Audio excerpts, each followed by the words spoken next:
현충일. 한국에서는 매년 6월 6일에 전몰장병 현충일이라고 알려진 현충일이 있습니다. 나라를 위해 목숨을 바친 군인들을 기리고 추모하는 국경일입니다. 한국 현충일의 역사적 기원은 한국 전쟁 1950년에서 1953년으로 거슬러 올라갑니다. 전쟁 동안 수많은 군인들과 민간인들이 남침에 맞서 나라를 방어하기 위해 목숨을 잃었습니다. 그들의 희생을 인정받아 한국 정부는 1956년 6월 6일을 현충일로 지정했습니다. 현충일 제정 결정은 대한민국 국회에서 통과된 국경일 지정에 관한 법률을 통해 이뤄졌습니다.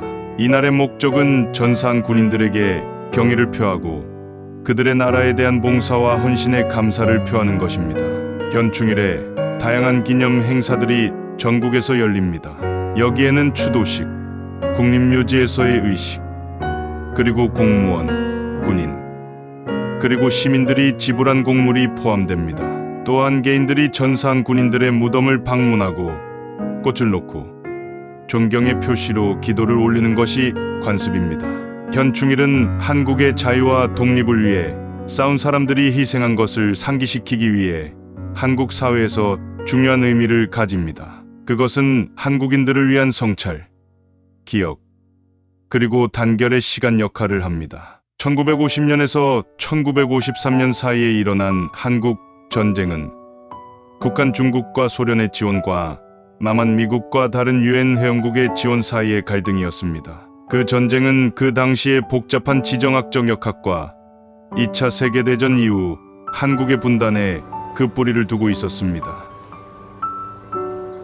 분단 제2차 세계대전에서 일본이 항복한 후 일본의 식민지 지배하에 있던 한국은 38선을 따라 두 개의 독립된 점령지로 나뉘었습니다. 소련은 북부를 점령했고 미국은 남부를 점령했습니다. 이 분단은 처음에는 일시적인 것이었지만 두 초강대국 사이의 긴장이 증가함에 따라 한국을 통일하려는 노력은 실패했습니다. 이념적 차이, 남북한의 이념적 차이는 갈등을 더욱 부채질했습니다. 북한은 김일성이 이끄는 공산주의 체제를 채택한 반면 남한은 자본주의 체제를 구축했습니다. 양측은 각자의 이념에 따라 나라를 통일하는 것을 목표로 했고 이것은 긴장을 고조시키고 국경을 따라 때때로 교전을 벌이게 했습니다. 북한의 침공 1950년 6월 25일 북한은 한반도를 무력으로 통일하고자 38선을 넘어 기습 침공을 감행했습니다. 북한군은 서울시가 수일 내에 함락되는 등 남한의 많은 지역을 빠르게 점령했습니다. 유엔 안전보장이사회는 소련이 불참한 가운데 이 침공을 비난하는 결의안을 통과시켰고 회원국들이 한국을 지원할 것을 촉구했습니다. 유엔 개입 미국이 이끄는 유엔은 한국을 지원하기 위해 군사적으로 개입했습니다. 주로 미군으로 구성된 국가연합이 유엔의 깃발 아래 분쟁에 동참했습니다. 그 목적은 북한 군대를 격퇴하고 침략 전의 현상을 회복하는 것이었습니다.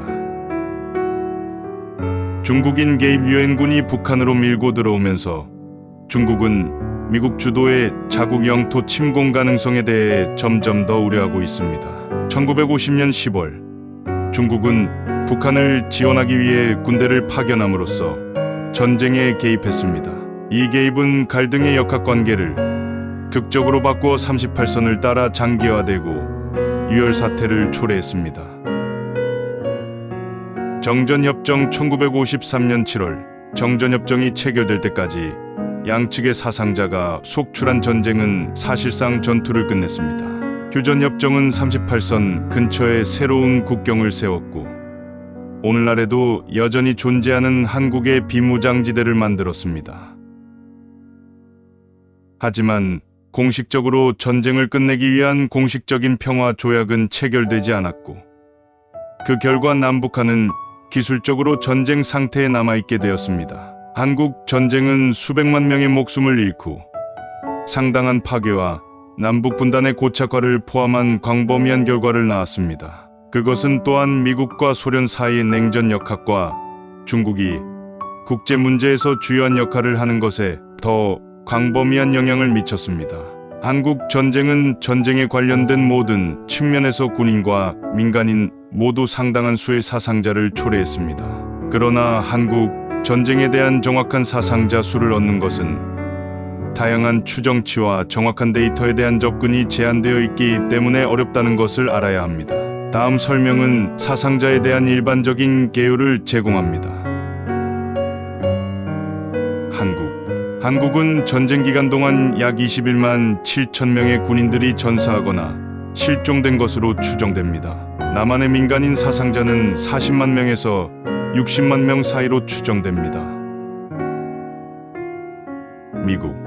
미국은 전쟁 기간 동안 약 3만 6,500명의 군인들이 전사했다고 보고했고 9만 2천 명이 추가로 부상을 입었고 8,200명이 실종되거나 포로가 되었습니다. 유엔군, 주로 미국이 이끄는 유엔군 사령부의 군대를 파견한 다른 나라들도 사상자를 냈습니다. 여기에는 영국에서 온 약 3,000명, 캐나다에서 온 1,000명, 그리고 다른 나라에서 온 더 적은 수의 사람들이 포함됩니다. 북한 사상자 추정치는 매우 다양하며 사망 또는 실종된 군인은 21만 5천 명에서 40만 6천 명에 이릅니다. 북한의 민간인 사상자는 약 200만 명으로 추정됩니다. 중국의 전쟁 개입은 상당한 사상자로 이어졌습니다. 중국군 사상자는 18만 명에서 40만 명에 이르는 것으로 추정됩니다. 중국에서 민간인 사상자는 90만 명 정도로 추정됩니다. 이러한 수치는 근사적이며 다른 출처와 방법론에 따라 변동될 수 있습니다. 한국 전쟁은 수백만의 인명을 앗아가고 한반도에 지속적인 상처를 남긴 파괴적인 영향을 미쳤습니다. 두 번 다시 한반도에 6.25와 같은 비극이 생기지 않게 하기 위해 대한민국 대통령 한국은 한국의 재난을 예방하기 위한 외교, 특히 북한 및 기타 관련 지역 및 세계적 행위자들과의 관계 관리에 있어 중요한 역할을 합니다. 다음은 한국 대통령이 관여할 수 있는 외교의 몇 가지 주요 측면입니다. 참여 및 대화. 한 가지 중요한 접근법은 북한과의 포용과 대화를 추구하는 것입니다. 여기에는 외교적 회담, 협상, 고위급 회담의 기회를 찾는 것이 포함됩니다. 그 목적은 평화적인 해결책을 촉진하고 긴장을 완화하고 남북한 간의 신뢰를 구축하는 것입니다. 국제 협력. 한국의 대통령은 미국과 같은 주요 동맹국들, 중국과 일본과 같은 지역 강대국들, 그리고 다른 관련 이해관계자들을 포함한 국제 파트너들과 긴밀히 협력할 것입니다. 다자간 포럼과 이니셔티브에 참여함으로써 한국의 재난을 예방하고 한반도의 안정을 도모하기 위한 노력을 조정할 수 있습니다. 신뢰 구축 조치. 대통령은 남북한 간의 긴장을 줄이고 신뢰를 높이기 위해 신뢰 구축 조치 CBM을 사용할 수 있습니다. 이러한 조치에는 군사적 신뢰 구축 조치, 문화 교류, 경제 협력 프로젝트 및 인도주의적 이니셔티브가 포함될 수 있습니다.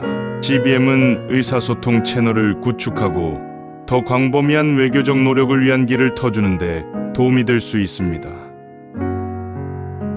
핵, 비확산 및 군축.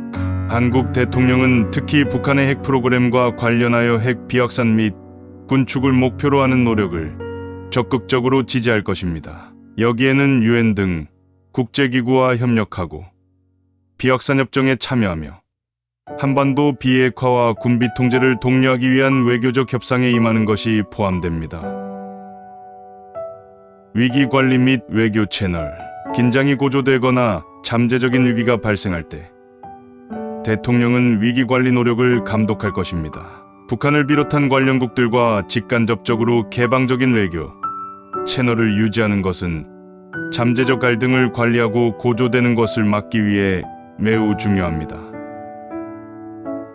지역 안보 협력. 대통령은 육자회담 한국, 북한, 미국, 중국, 일본, 러시아 포함 아세안 지역 안보 포럼 ARF, 또는 다른 지역안보 체제를 통해 지역안보 협력을 촉진할 것입니다. 공동 노력은 지역안보 문제를 해결하고 대화를 촉진함으로써 안정성을 높이고 한국의 재난을 예방할 수 있습니다. 외교에 대한 접근은 특정 상황과 정치적 역학관계, 그리고 주어진 시기에 한국 정부의 목표에 따라 달라질 수 있다는 점을 유념해야 합니다. 외교 전략은 한반도에 진화하는 상황과 더 넓은 국제적 맥락에 유연하고 적응적이며 대응적이어야 합니다.